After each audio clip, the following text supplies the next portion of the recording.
Hello, everyone. I'm Jason Truding. As you must know if you're watching this Brooklyn Bound podcast, I'm your host. I'm here with two wonderful friends, partners in life. Okay, I can't describe you the same way, Beth and Monica. I can't describe you the same. I'm with Damsel Duo, and I'm very pumped to be talking with Damsel today before our November 4th Brooklyn Bound. Welcome, Beth and Monica. We're both family. We're family. Yeah. So basically family. I should describe it that way. Like bandmates. Yeah. We're both we're bandmates to you. Like there's some things we have in common. Well, that's interesting. Are we bandmates? It's possible. That's a great segue to my first question because yes, we are. You've recently joined Damsel. It's really been great to have you, Damsel. Well, getting ready for this interview, I was reading over some press material on the band, and I heard that the group started when I was fired. So I want to get to the. No, I'm just joking. I do want to hear about the beginnings of Damsel. The first question that I always ask, usually it's kind of like, what's your path been from little Beth and Monica to now Beth and Monica? But to be more specific about the band, like how did the band form, and what was the growth of Into Damsel? I'm gonna let you take this because you described this. I'm really excited about it, Monica. Where were we that you were talking about this? Because it was just the other day that you were saying. It could have even been with John. Yeah. That's right. Just a few days ago. Mm-hmm. Yeah. So there was a point where I realized that I was doing a lot of teaching and I was doing a lot of coaching of my daughter, Molly, and her partner, Helen, and arranging and composing these songs for their duo. And I realized that I wasn't really playing any music outside of that. And what's more, my partner, Dan, was really, really busy playing with tons of people. And my band Triple Q just hadn't kind of fizzled out. And so I was feeling, put a pin in that. Yeah, put a pin in that. I was actually feeling kind of sorry for myself and a little bit grumpy. And so we cross. I was sounding very Canadian. I was sorry. Very cross. I did hear sorry there. Just cross. That's also Canadian. I was definitely cross. And so I said to Dan, petulantly, I need to play with other people. I need to put myself into a band of some sort. And he said, well, why don't you ask Beth to play with you? And I said, I can't ask Beth. She's too busy. She won't want to play with me. So then we went to an event. It was a Polanski event. And like first person I saw was Beth. And I said, I'm not gonna say anything. I walked right up to her. I don't even think I said hello. I said, Beth, would you like to play some music with me like sometime soon? She's like, sure. I was like, oh. Was that his like honorary dinner? When? I don't remember now. It may have been a birthday concert. Yeah. Huh. It was a really nice event, and we were all dressed up, and we all looked great. Yeah. And I just, I love that. I was like, yes. That's so funny. I can say, I thought I was asking this question and I knew the answer, but I did not know the answer. That's really, really cool to hear that. Yeah, I thought we were gonna go like super baby and Monica, like baby Monica land, like, and which you should. I mean, because you also have great memories of that too. But yeah, that's what you were thinking. Is that what you were thinking? No. Also, no. I was joking. I thought we were going to talk about Triple Q and the fact that but I don't think we do. Though those of you out there watching this podcast, you should check out a very fun album that the three of us, along with Dan Truman, who's been mentioned here already, put out. You can hear him. He's playing. It's a really, really fun album. So we played together in a band before Damsel was formed. But this feels like. And that band was called Triple Q, and the record is on New Amsterdam. Absolutely. And it's called Unpacking the Trailer, and you can listen to it in many, many places. So Unpacking the Trailer, check it out. Unpacking the Trailer. But so, and not one more question for you, Monica, or maybe many more questions for you. But also there is a fun. The name of the band is Damsel. And so there is like a longer history to that as well, which is kind of fun, right? Well, there is. You know, it's funny when we were in Triple Q, I remember once we were taking a break and I think I had my guitar and I don't know, we were just sitting around either I drinking remember coffee or exactly where you were. Really? Yes, you were. It was at the place on Nassau. Yeah. And you were sitting on the floor. Jason remembers this too. You were sitting on the floor against the kitchen door. Yeah. And I don't know what the circumstances were, but it was definitely nighttime, and you just started playing power chords. Yeah. I was playing this song. You had your guitar and you're sitting on the ground, but like you were like, like, and I'm pretty sure at this point we were not having coffee. We were having wine. At this point. Wine and ice cream. Yeah, exactly. Yeah. And so, I started playing these power chords, and Beth was like, "What is that? Like, play that again?" Like you were, She said, "Is that something? What is that song?" I said, "Well, it's a song from my original band in high school, Damsel." And she's like, "What? I want to hear about that." Yeah. And the song was "Idiosyncratic Men." And I'm remembering this now too. Right. And it was kind of like, idiosyncratic men are the only type of men. All your problems they will bend. I am not your mother. Which is like directly taken from Synchronicity, right? Oh yeah, totally. Right. Okay. Yes. So that band Damsel was my high school band, and it was me and my best friend Barb, whose name is Barb Myers. What's spelled the same, right? No, it's not. Oh, it's not. Okay. No. Well, that's her maiden name. That's what I was looking for.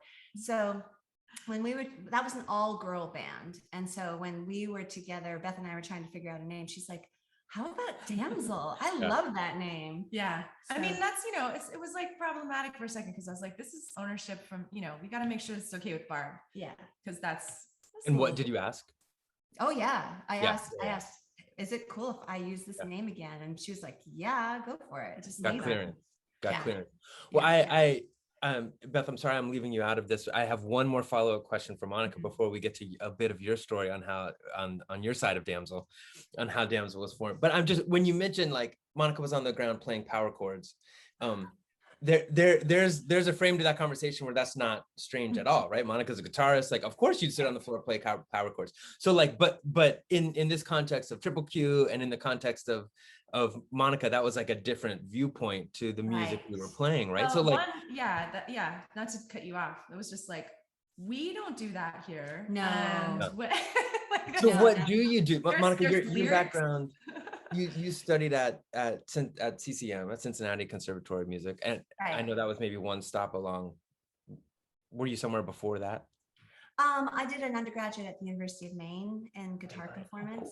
Cool. Right. So, but my background before that was just playing in this band and playing folk music, lots of finger picking, playing a lot of classical music. Always liked classical music, classical guitar. And so, and then, my years when I was studying in Maine and Cincinnati, that was just strictly classical. I put everything else that I'd ever done. There were no power chords played for like 7 years. Right. It was a drought of power chords. It was a drought of power chords. Yeah. In fact, there was like, that was all. And I wasn't even sure I would ever play any of that music again, because totally focused on the classical guitar.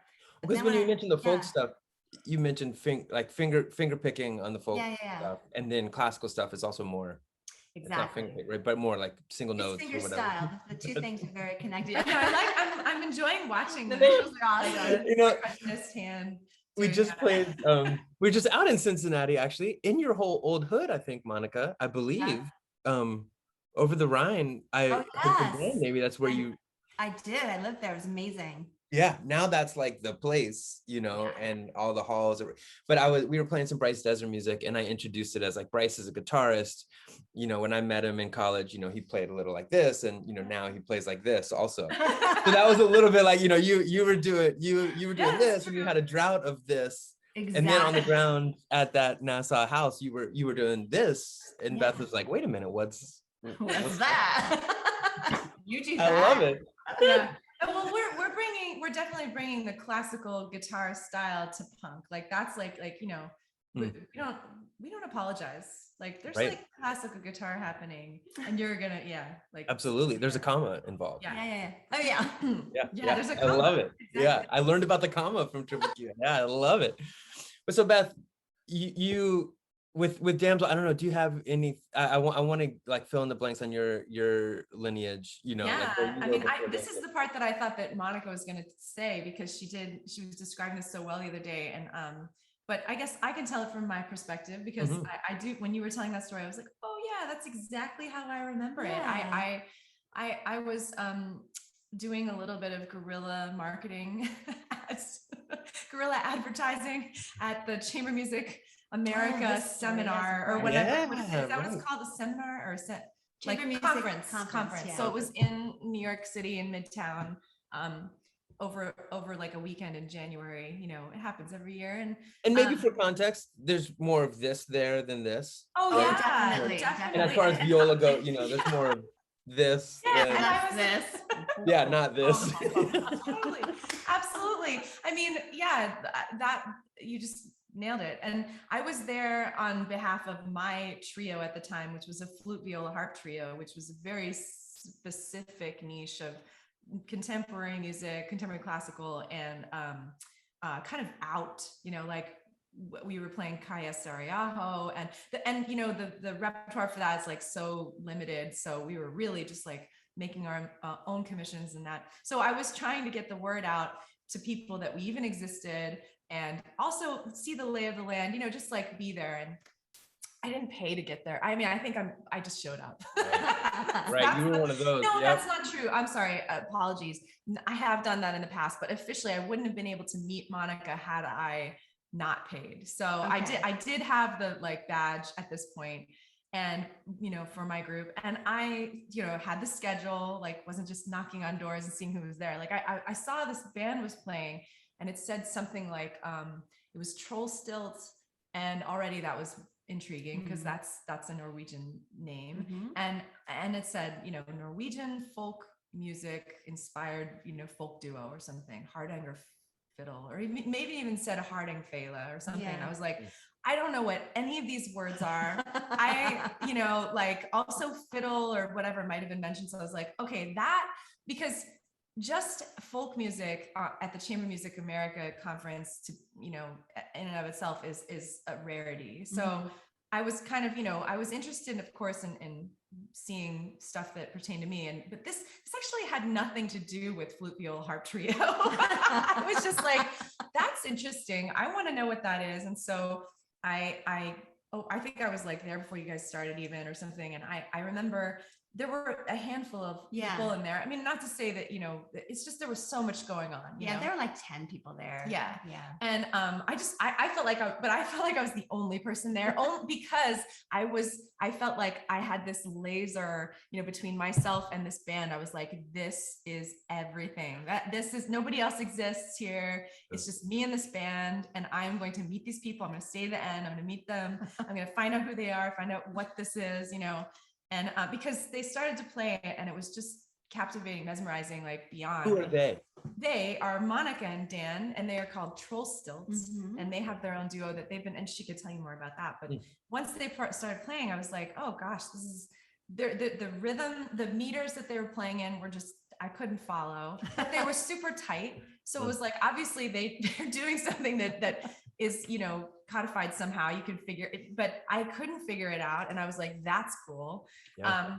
But enough repetition that it was like something there, you know, and they also just beautiful, like dynamic range. And so this instrument that Dan plays is a traditional Norwegian fiddle, and it's got 4 strings on the top, 5 strings on the top, maybe 5. 4 and 4. 4 and 4. Okay, No, so 4 and 5. Sorry. 5 and 4. I don't know, something. There's sympathetic strings ringing underneath the bridge, and I that's about all I can tell you about it. But all I know is that it rings and resonates really in a different way than my instrument does. They look similar in some ways, but besides the fact that it has all this beautiful ornate, like wood carving, you know, it's definitely been done by an artisan for over a long period of time. You can just tell the work of art that it is. The sound is just incredible. So I was really spellbound by it, and the music that Troll Stilt is inspired by is this other kind of, for me, I had never had an experience or been exposed to Norwegian folk music, and I, you know, have no connection to Norway, but I just felt like this is for me. Whatever this is, it's totally for me. I want to know what this is. And so I stopped, afterwards and introduced myself and was like, I don't know what you're doing, but I want to be in your band. Didn't really say that. Was that what? I think I did. I think it was really direct and really Yeah. like, I want to exchange numbers. I want to like, this is probably weird, but like, I feel really connected. And, I may have even cried, it was like really like, like I have very, few experiences like that. They really stick with me. And they're like just moments where you're like the before and the after. That was what it was for me. So, and Monica and Dan are lovely people too. So it just worked out really well. But that's kind of, not to go too much detail into that, but that's the beginning, like little seed. And at that time, Jason, you and I were together. Not yet. No, we were. Sorry, we had been together and then we were on a breakup. Oh, are you serious? Is that when you met? That's a whole other podcast. But it's funny, but the way you said it at first was like we were together, like we're not now. So just for context in this interview, no, that all makes a lot of sense. I was gonna say, because it's not like I came home and I was like, Jason, we got, this seed was planted, or just discovered. Yeah. And then it turns out later you and I were in a band with Dan and Monica, and so that all makes sense at that timing, because so has our own story of hearing Dan and Monica play, and I think not meeting you all then, but we played on a Bang on a Can marathon together. Exactly. Which I just thought was such an awesome marathon, because back to back, you all were maybe before us, or I forget maybe you were right before us. I think we were right before you. But just this incredibly intimate, awesome, folk and inspired duo. And then we came out just like the loudest ear shredding, like wood blocks you could imagine. Amazing. It was very like. Was that at Symphony Space? No, it was at BAM actually. At BAM, okay. Yeah, that was the first time I think I had learned about BAM. But that makes sense, that timing. So I love that seed. There are a lot of threads. Yeah, that make up Damsel. There are a lot of threads here. So definitely in this interview, we want to hear about what you're playing on Brooklyn Bound, but also just want to get a bit, or or hear about your set, what the set will be. But in a bigger context, let's just hear a bit more about Damsel's music in a bigger context before we get specifically maybe to your new album and what you're playing. So this new album is a second album. So you have 2 albums worth of songs out there. And anybody on this, listening here who don't know Damsel, we've kind of gathered that Monica plays guitar and sings. We haven't gotten to that this is a duo of songs and vocalists. Both of you all sing. And Beth, what do you do in Damsel? How are these songs constructed, and what do you do? I took what was hanging on the hook behind you. That's what I do. Right. So that hook next to the violin. It would normally be viola hanging there, which is why it's higher. They're bigger. It's bigger than the violin. Do you do any of this? Yeah. Okay, don't show them the dirty laundries over in the other corner. Yeah. No. Oh God. Okay. I have to say, no, not all that stuff necessarily, but yes, on the record, some of those things. Ukulele? I play like ukulele. Yes, ukulele, and we banjo. Also have banjo, usually hanging on one of those things over there. It's not there because it's here, and and occasionally, like for recording a full length record, I might play electric bass, and right. I didn't play any electric guitar this time, but I feel like that's it. Did you? Mm-mm. We almost had that happen. Yeah. Of course. You sure you didn't? Positive. Okay. I remember that. Even just a little bit? Just wait, do you go this way? Or do you go this way? Yeah. Depends on who you That's true. It depends on who. Yeah. That's a great point. I love it. So that was a terrible way for me to introduce this. But Beth, you are very much a multi-instrumentalist within Damsel. You play you brought viola to the table at first, but then banjo, ukulele, you sing. Yes. You'll play tambourine with your foot. Yes. Both of you all sing lead sometimes and harmony sometimes. And Monica from sometimes you play percussion, Beth, on the banjo. Ah, I've even seen yeah. you at Pete's Candy Store, I think, playing desk bells with your foot. There's a lot of sounds Yeah, happening. a lot of stuff going on. Well, Yeah. the problem is we don't have enough limbs sometimes. Yeah. You know, it's that kind of a band. Like we hear a lot of things and we want to make a lot of things happen and really just like, I mean, I just think about some of the, when we first started, we were really trying to find our sound and you know, and honestly, not necessarily like, let's start a band, just like, let's play. And, you know, like people do, it's like, oh, I like this song. Like, let's learn the song. It's just easy than, you know, bringing something new to the table, just because we didn't really have an MO necessarily, but we started doing covers. And then it was like, oh, how can we make, you know, this song sound completely different, or, you know, just what's fun about doing covers. So we were doing that. And then it was like, you know, we're covering Buke and Gase. Like, it's just like really, because, you know, we both actually, the other day we did this video in the car. We both made mixtapes, and it was just really fun because for some of it, I didn't even know some of the groups that Monica had brought to the table. Just other stuff was like, oh yeah, this is like our wheelhouse, and this is where we began. And Covered that song. Like, and you know, and it's like, what was so great is that we were bringing this kind of weird, wonderfully weird stuff to the table, and then making it work for us, or failing miserably. Like it was really fun. Oh yeah, we definitely had some failures. Yeah, definitely. Yeah, it was like, tell me about a failure. What was a failure? I mean, like maybe just taking, I don't know. It's hard to describe, being too earnest about it. Yeah, I feel like we tried to do that Joy Kills Sorrow song, and it was really hard. Yeah, well, it was kind of learning an instrument at the same time for me. Like learning, you know, I was like, I want to get better at banjo, and then I just like go to like a really hard banjo song, and be like this song, you know, not starting at the bottom, but like going right up to the hard banjo, really hard vocals, like everything was hard about it. And the thing about that song in particular was that we were trying to copy it basically where it was. And that I think was the mistake. Yeah. When we would take a song, like one of our really successful ones was the Seven Bells. School of Seven Bells, because it was very electronic, very ambient. There was not any instrument that you could pull out. Same with Lonely Dear. Yeah. So like the more kind of ones that you have to turn into an acoustic arrangement, that's where we had the most success. Yeah. Very cool. I think fun to fail. No, I love hearing about the fails though, because I mean, I remember all those.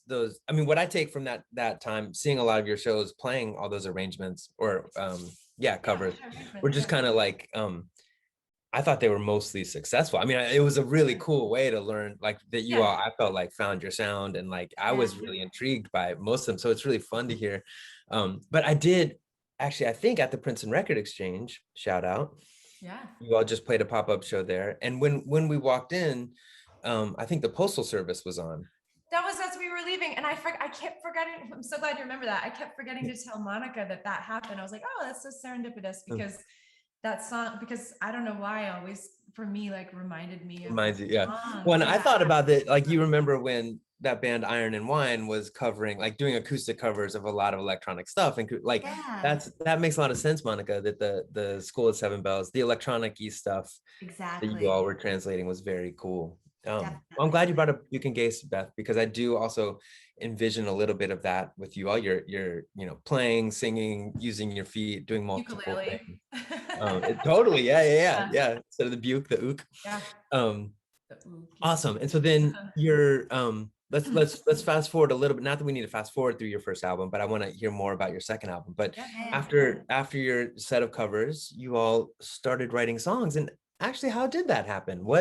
Do you remember what the first song you played was? It was not a cover? Absolutely. I don't remember when necessarily or what prompted us to do it, but I think it was do you? Absolutely. Oh, okay. It was Paul Muldoon. Oh, right. Oh, right. No way. That's right. He's a visionary. Right. Yeah. I was at a dinner with him. Right. And he writes a lot, and he's in a band, and this was after a concert that I think he had curated. And so I'd never spoken to him before. And so he's such an engaged person. He was just asking me all kinds of questions. And so he found out that I was in this band, and he really was like pushing at it. Like, I was like, wow, he's really so curious about this. Is wonderful. He's asking all these really pointed questions. What kind of music do you like? what are you guys thinking you want to do? And then he's listening, he's kind of nodding his head, and he said, okay, so this sounds really interesting. This was in the summer. He said, October, I'm gonna need to have Damsel come play at the Irish Arts Council, and you're gonna need to have 4 originals.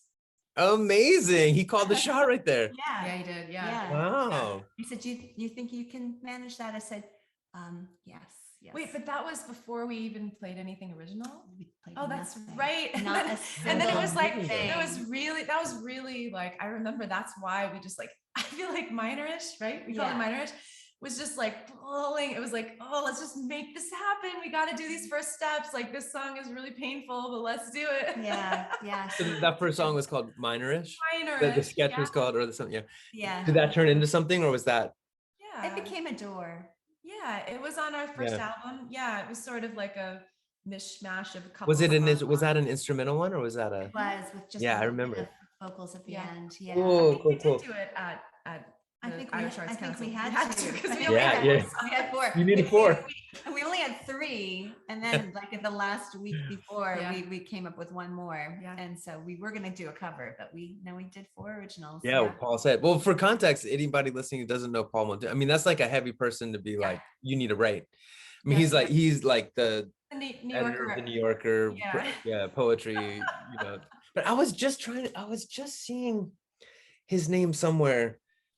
Oh, I wish I remember what he just edited some. I mean, like he works at an insanely high level in the kind of literary world. So to have him kind of be like, oh, this band sounds cool. Yeah. 4 originals in 2 months. Yeah. Gonna be on my. Yeah. It's Boom. amazing. Yeah. Very, very cool. So that turned into, I may have it up here. Oh my gosh, I'm gonna be able to do this. Is gonna be so fun. Yeah, I think you got triple Q up there too. Yeah, well, sorry. Let's do, sorry. So we're just gonna, we're cutting to commercial break here, everybody, really quickly. I just want to say that this album was the first band that Beth was in when she met Monica, which then slowly led to this band. With art by Grady Klein, who did our art for hear this about later. album. Yes. Yeah. And then that led to a debut album. Look at those babies. Look They're at that. so cute. Look at those girls, like overexposed faces right now. So it's pretty Pretty white. cool, Yeah. Ooh. There we go. There we are. Yes. Just sit so, which then has led to we call it a sophomore release, right? Is that what it's called in the industry? There it is. Nice. Look at this. So we're gonna hear some songs from this album. Okay. On Brooklyn Bound, and I gather from the wonderful looks you were giving each other, you don't know exactly what songs, but I believe we know something about them. Yeah. We've got 2 special guests joining us. Yeah. So we've got Damsel with. Yeah. So we're inviting our good friend Jason Truding to play drums with us, and we're so Hope lucky. you can make it. Yeah. I'm always there. I'm definitely there. Sounds so good. And also Flora who's going to be on electric bass. So that was one of the differences about this album, right? Is the first album was very much like, you've been playing these songs, you sounded super solid on these songs, let's go into amazing studio, record these songs. And this was more of a pandemic project in some ways, right? Like, I'm sure you had some of the songs before the pandemic, I imagine, but like, let's go into the studio a little bit at a time over the course of a year and kind of make an album in a studio. Is that fair to say? The plan was all set before COVID hit. It was all, we had our recording dates set up for March, I think, of 2020. April. Yeah. And we didn't have all the songs yet, but we had like most of them. That's true. New to You didn't happen, right? Or Better Get Ready. Right. That's right. Those were like little nuggets. Right. Yeah, of course. So yeah, we had, that's true. I think we had had forgotten. Or Ashley. I'm just trying to think, wow, that's true. So none of the album was written, but the dates were there. That's so funny. I know, right? Like I the way that I picture it though, because some of the things, so the concept of this album, like, which is what you're getting to, is that the first album that we did was very much a recording of that moment. This is what we sound like. This is what we do. These are our instruments, and no overdubs. Practically, I remember we did one set of overdubs for the voices, and it was like, oh no, this is not pure. You know, like we were very absolute about it. Yeah. And which was wonderful, and that was the concept of that album in a way. And then we going into this one, it felt like let's think a little more production. Let's create a work of art with this. Let's not be shy about what our talents are, you know, like, and let's go there. And we worked with our engineer as a co-producer, Matt Poyer at Minor Street. And it's, you know, the thing that was so great about this album was that as we were writing and as we were working up these songs, we had the studio in mind. It wasn't like, let's play out and then just record what we're doing. It's like, let's create this song with production in mind, you know, like, I mean, you know, like I said, not enough limbs. Like, it was just kind of like, let's just be okay with that for now. And then when we go in the studio, I just really excited about some of these songs because it was always in my head, like, oh, when we get in the studio, we're going to do this, you know, and then also leaving space for them to have extra possibilities, and not feeling like we had to be so done with it before we went into the studio. That was kind of fun. I feel like our first album was, we were on a very, like, we were eating all the healthiest foods, and we were on, like, we were just really just being super, super healthy. And then, and this one we decided, we're going to skip dinner. We're going to go straight to the dessert bar. Maybe some potato chips and too, maybe even some potato chips. And we're just going to stock up on all of the decadent yumminess of I love that. But I mean, funny enough, that like this also, like you said, it happened during the pandemic. So in a way, it was the most healthy, if I do say so, way of recording, because we didn't feel rushed. We didn't feel, you know, it was like there was this built-in, you know what, you've got to go home and take a minute to think about what you did, because we can't actually have you for this many days in a row, because, you know, I mean, what we did was we did practically once every 2 weeks, or even like every 4 weeks for 4 sessions. So we would spend 2 full days and then have like a good chunk of time after it to listen to, you know, and then we could go back. We re-recorded one song because we were like, you know what, that's not happening. And that just wouldn't have happened if it weren't for, you know, so in a way it's like not a pandemic record, but it's very much a pandemic record. I don't know. It's pandemic. Yeah. I love, I agree with you that it's a psychologically healthy way of working. I'm loving Monica's. I feel like a bowl of chocolate chip ice cream with like potato chips crumpled on top and like a glass of wine with a straw here. But with a mask on. You know, like you're like, but I've got a mask on, so like I'm gonna just put down really quickly and then put it back up. Yeah, exactly. I love that. So, double mask. Some of the things that happen on this record that wouldn't happen live, you know, for example, you mentioned the bass, Beth, or drums. Like I just had such a blast. Lots of drums. But Monica, you played the French horn, I believe. I did on a couple of tracks. Like when you were talking about college and like your studies, I was like, and French horn. Well, French horn hasn't come up yet. Yes. She was a double major or minor, or what was I've got a major and a minor. So major in guitar and a minor in French horn, which is a little bit seemingly random.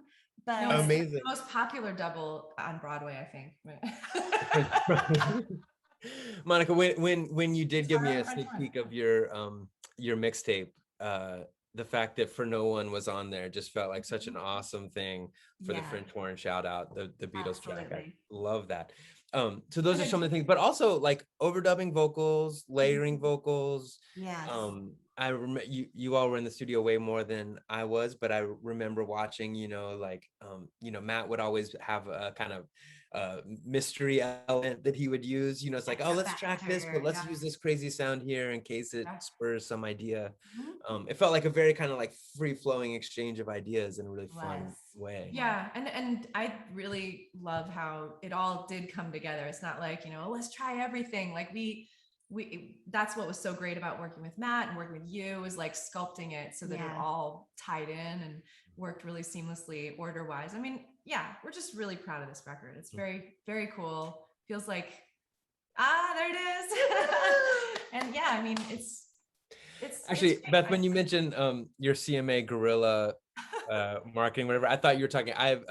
If you all come to Princeton or Brooklyn, I imagine you will see this sticker occasionally tagged Trader Joe's Princeton. Watch out, this sticker. No, they got rid of it. Oh no, we'll need to go put a new one. They just stickered the trash can there. Is there anything you will be playing a set of songs from this album at Brooklyn Bound? Yeah, do you want to know?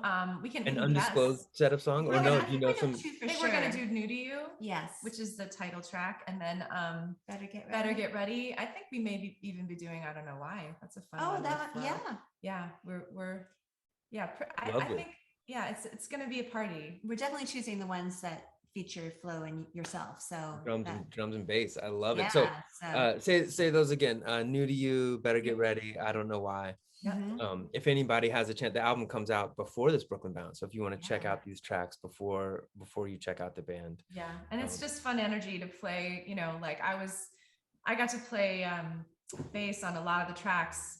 All the electric on the album is me, but playing with Flora in person and just, I mean, he's very capable, let's just say. He's so fun to play with. Uber capable. Is that a good musician, like oozing, the other day I was joking with Monica doing a solfege because he's French and he was raised in the solfege tradition. I have a student right now who also is French Canadian, and they just have this upbringing, this pedigree of theory, and just so I was like, oh, me so he's like playing all these crazy lines. He can just sing while he's playing, and so it's just really fun. So that's been really a fun thing to bring you guys on and just leave space, for you guys to be musical and then rein you in. Super fun. Well, I'm sorry, Dan is featured on this album as well. Yes. I'm sorry. On the wonderful Hardinger fiddle too. It's true. Yeah. He has a moment. It was so wonderful having him in the studio. He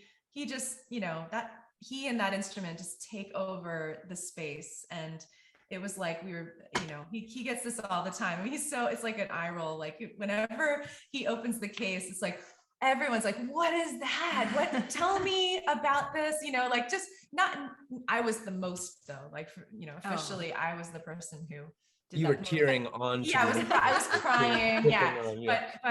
But most people do have that experience. So he brings it and I'm describing this moment. It was just Monica, myself, and were you there that day? I don't think you were. For the set, for the recording. Oh, I think I was maybe. Were you? Okay, yeah. And then you might have been downstairs, and Matt Poirier, and it's like, he starts playing. It's just like, just so wonderful. Super touched lovely. by. Yeah. Well, I have heard that one live, and he not on the record, I think, but in your live version of that one, he sings a 3-part harmony with you all, which is also just glorious. Yeah, we went there. Such a great moment. So whenever he joins us, we double that moment because you do. Cool. I'm a fan of that. I'm definitely a fan of that. Let's do that again. Well, though this may feel like the end of the interview, it is not. We are only 3 questions in, and we have 2 other questions that we ask. I know. Right, I could feel the energy feeling like, okay, and peace out. No. There's a fun question to take us out. And there's a bit of a heavy question in terms of, we talked a little bit about how maybe that we're heavy first. Okay. Heavy light. We're going heavy light. Led Zeppelin. Good. Iron Butterfly. I'm getting a little too caffeinated for the, okay. No, I know. Yeah. So the last question is, we mentioned a little bit how this is a pandemic album, so it could tie into that. But part of the question is just, and Beth, I feel like I usually ask all of the interviewees a little bit in the context of like, our kids a little bit, like this being one of the heaviest years and a half that, on record for any living human. And, I remember Elsie and Mabel kind of asking us, like when the pandemic kind of started, and then realizing like, wait, humans haven't living folks haven't gone through something like this where the world's kind of shutting down, and and then building on top of that was just, so many things we could list, the Black Lives Matter kind of conversation and George Floyd's murder, and a larger conversation about equity in our field, and I think in all of our kind of communities, and the election and insurrection. And I mean, like, you could just list, right? We could just like list, you know. So I know we haven't unpacked. I think in general, all of us, just even hearing you list this off, it's like, right, we're still in it. Yeah. No, totally. And it's not over. But you know, I remember early in the pandemic feeling like, okay, I'm a musician.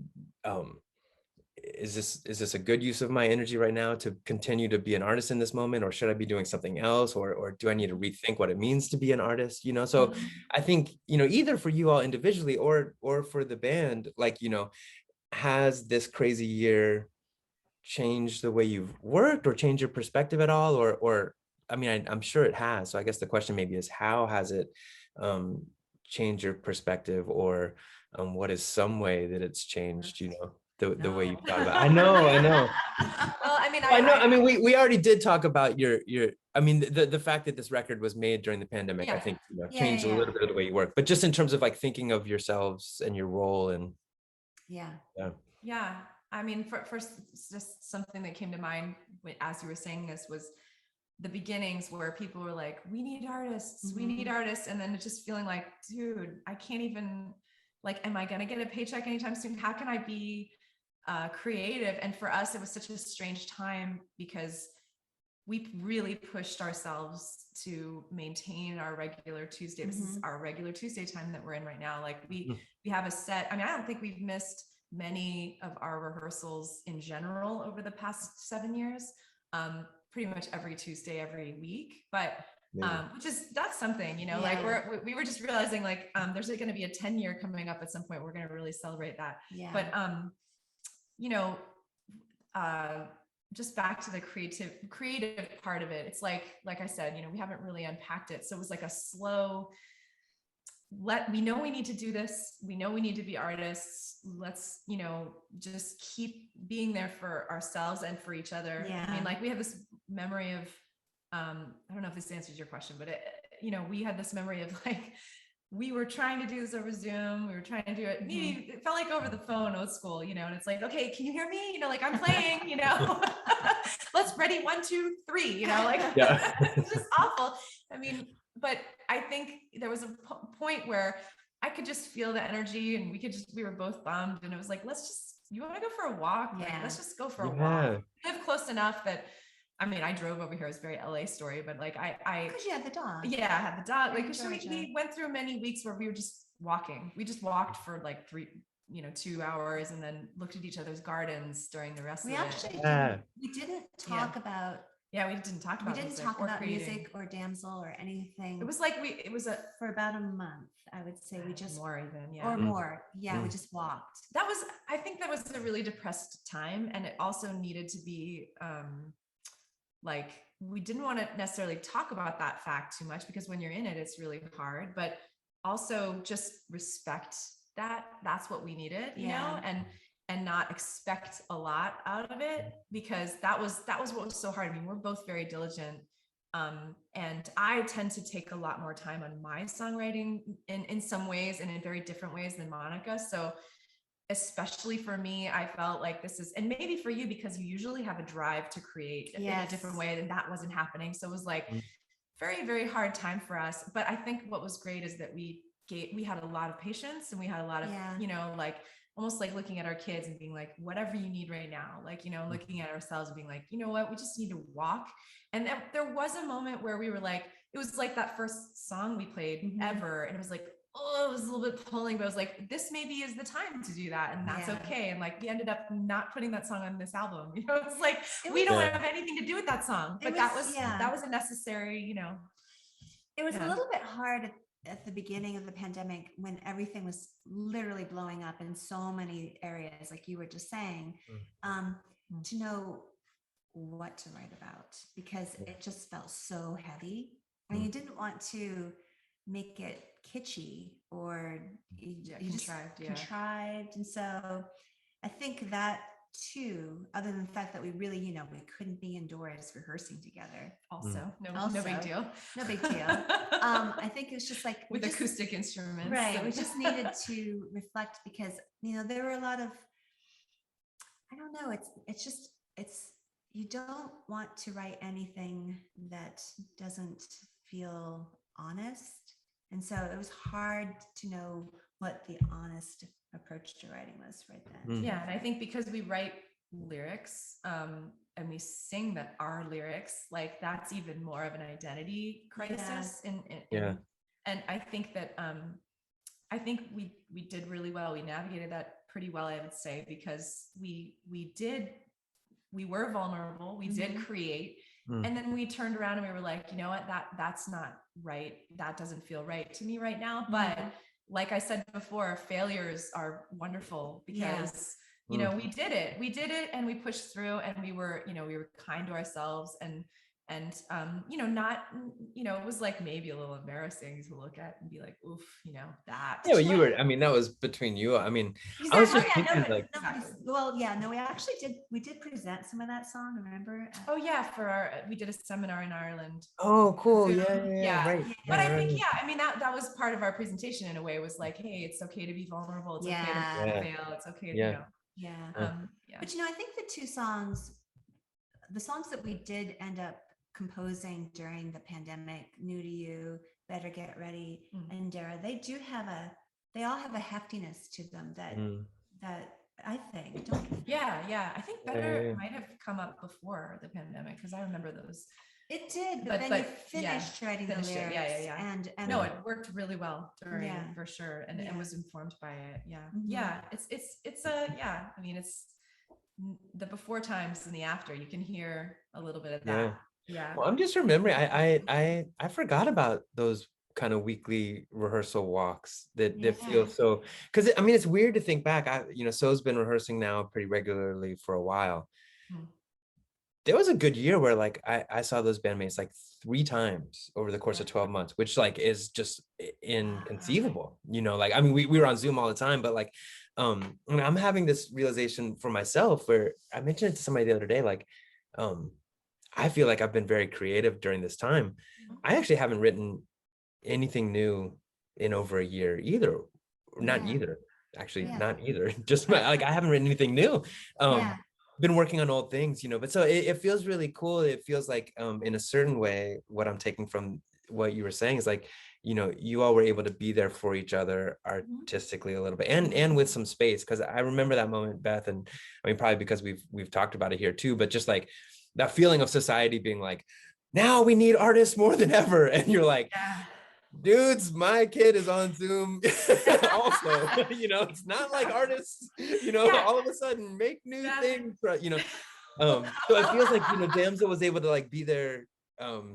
The kind of self-care was built in a nice way that, that's true. Yeah. What are you looking at there? You got some floaters. It's as if I just saw a bird fly by on my screen. There's like, I don't know there's like some big old dust like bunnies that are flying through the ground. I've been entertained by them. I'm like, You've seen one before this? Yeah, like a couple white, like they're like. Monica, it's as if I have spinach in my teeth and you haven't said anything to me. I'm questioning our friendship right now. No, actually, it was just kind of like part of the setting. It was just like, I don't know what's what it is part of what this is exciting. Yeah, there's just some cool things. You know what? I think somebody. As long as it's not a bird or like that. There's another one. I don't know. Okay, I'm gonna get us to our last question, and then I'm gonna turn off my video. Vacuum the air. I'm just joking. This last question has been really fun to ask of everybody, and this one is a little bit as opposed to like the times we've been in for the last year and a half, like channeling the before times, and thinking about. I always set it up this way, but I'm gonna set it up for you all this way too. Just that, I've constantly felt like when we're on the road, we have these stories that we constantly tell ourselves, and I'm sure they've changed over the years, you know what I mean, like I'm sure they've gotten crazier. Like remember that time where like I'm sure it's gotten crazier, and there are some folks in the band that like to get crazier and crazier, but there are also these healthy stories that are like kind of like the bonds we have that help us when it's hard, be like, oh, okay, I'm not sure I want to get up at 8 o'clock to go play for this elementary school this morning, but like, we got this. Remember when this crazy thing happened, ... And a lot of those are like, concert stories, and some of them are triumphant. For us, most of them are like, broken glass or flower pots or something, like, but like, what's, I don't know, either as a band or one from each of you as a band, just like a kind of memorable, and really like a kind of happy, earnest one can be just as good as a silly, you remember when this crazy thing went wrong one, but like some kind of meaningful, fun I mean, damsel story. we haven't played a ton of live shows, of course, until recently with this on hold moment. And I just want to say, this thing that happened recently has happened in the past so many times, and I feel like musicians, that are in this category that we're in, which is like, wearing, multi-instrumentalist, like doing a bunch of shit. Like I actually, we had this wonderful hang after our gig this past weekend, which I'm sorry, you weren't able to hang and debrief with us because you had to come back and be there for our kids. So thank you for that. But we were talking about, I was just talking about the fact that so much of what we do as performers is to, we practice so much. We want to make it seem like it's easy what we're doing, right? So like, that's the goal, is to make it like kind of like, there's a little bit of a facade, like, there's somebody behind the curtain or whatever, like all you see is, the ease, the comfort, the poise, and meanwhile in our heads, we're like, okay, don't forget that thing's coming up, and like, just be in the moment, and like, like all the things, and like, don't. I like the sound of the voice in your head. Be in the moment. Yeah, it's definitely an operatic voice that comes in that moment. But like there's a lot going on for most performers, any category, performing, actor, whatever.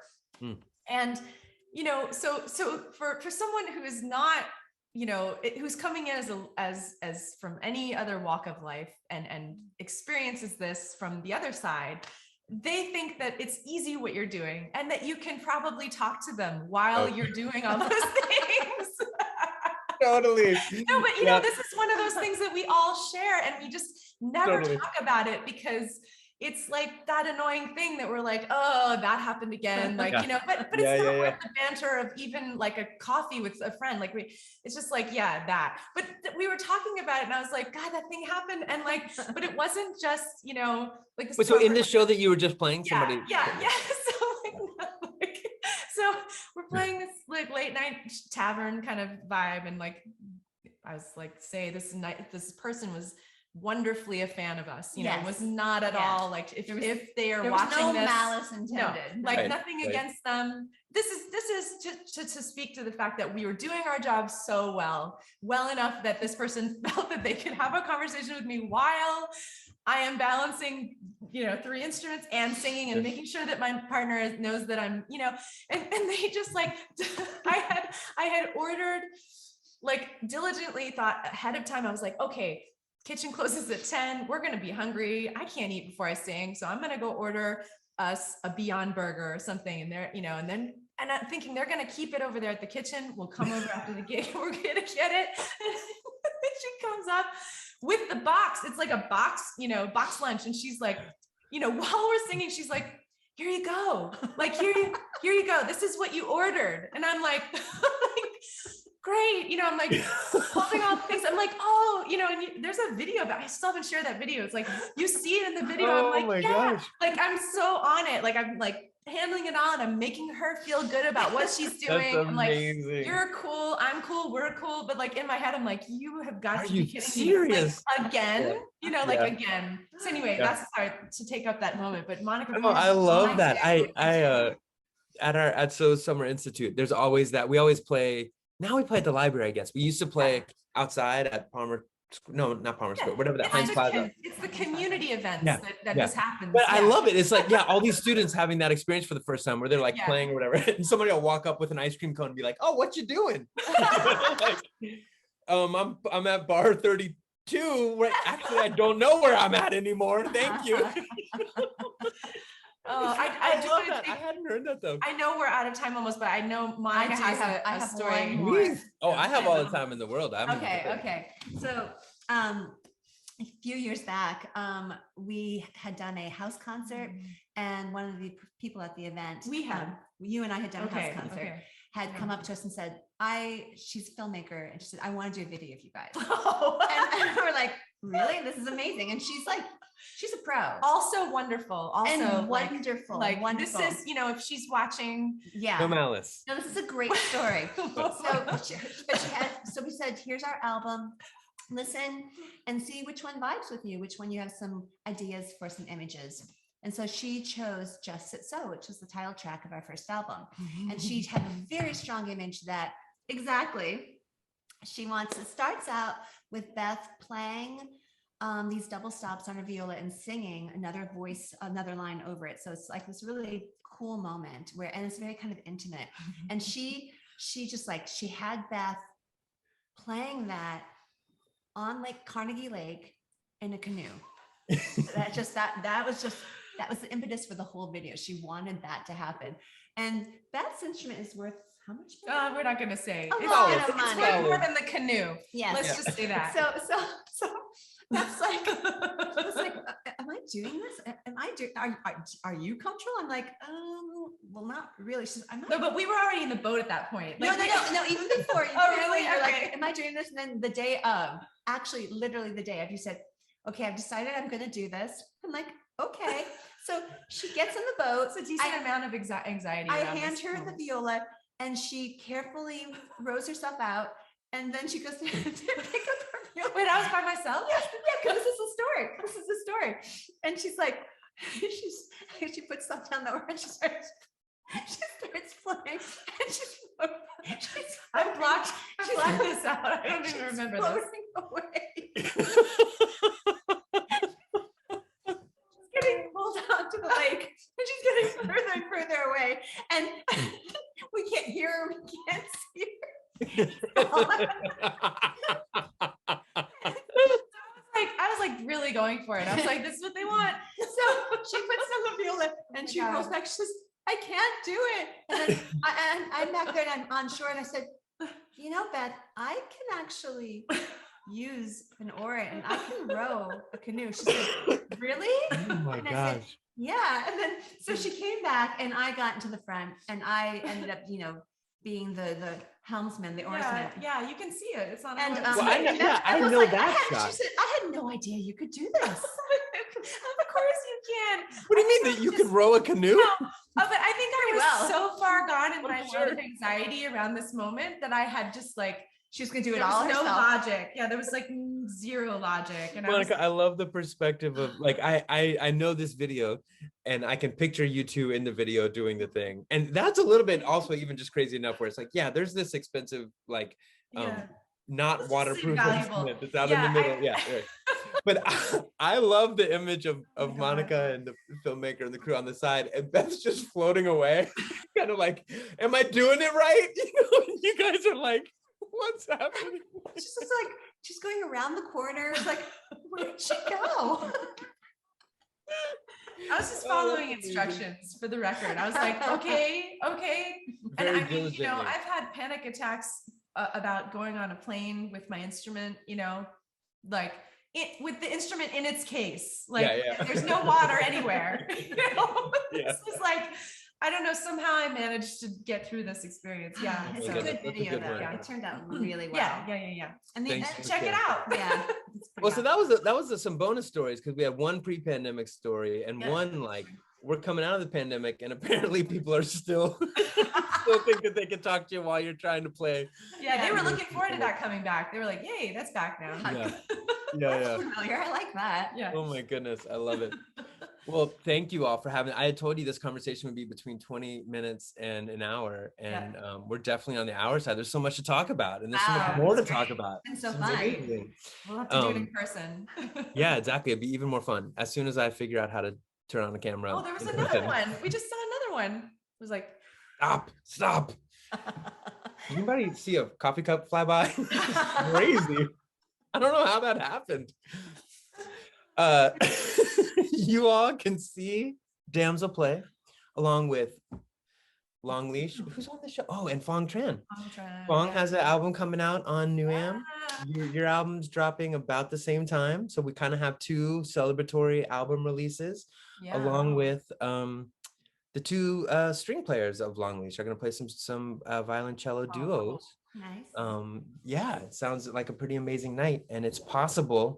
So we'll sneak peek a little bit of music that night as well. It's also possible that we won't.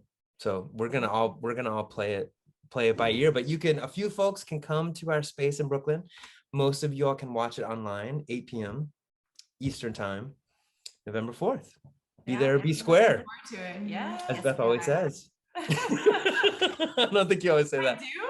No, you really don't. You really don't. That's from Just sit so. She's like, be there or be. Nice. I like that. Oh my God. All right, everybody, just sit so, as Monica always says. You actually don't say that either. Thanks for joining us. Thanks for this conversation, Beth and Monica. We'll see you soon. Thanks, Jason. Bye. Bye.